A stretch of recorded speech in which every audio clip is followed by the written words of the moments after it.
sëriñ bi ñoo ngi deeti ñaan. asalaamaaleykum yéen mbokki jullit asalaamaaleykum yéen mbokki taalibe yi ndaw a ngi nii jàmbaar a ngi nii borom Pastef a ngi di kenn ku ñëpp ràññee nag ci liggéeyal sëriñ bi ak yëngoom akub dalam di léppi sëriñ bi mbokk yi ñu ne kooku nag mooy kan ñu ne xanaa sëriñ Moustapha Ndiaye xasida Touba teenu maam Seex mbokki taalibe yi xam ngeen ne kat noo ngi waajal màggalu Touba sëriñ Moustapha Ndiaye moomu nag mbokk yi andi leen ci nag lu yees peq di kaset bu yees ci xeetu daajin nag gu yéeme lool te murite nag lool te moo di wolofalu xarnu bi allahu akbaru samaan jamono moo mën a safaan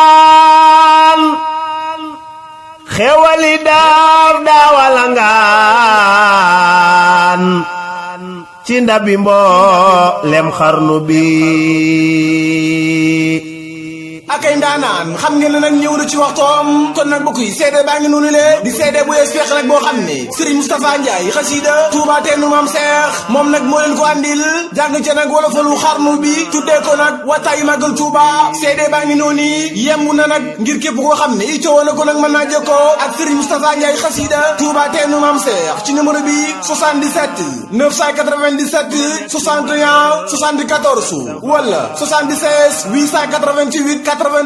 82 kon nag mbokk yi seede baa ngi noonu njàng ma yéeme na te it neex na lool car masha Allah kon nag gaañ yi lëfër di daal na ngeen ci boole nag am seede bi mbégte maa ngi noonu barke borom Touba na ko ñëpp am jokko ñëpp ak xaqi mboolem ay rakam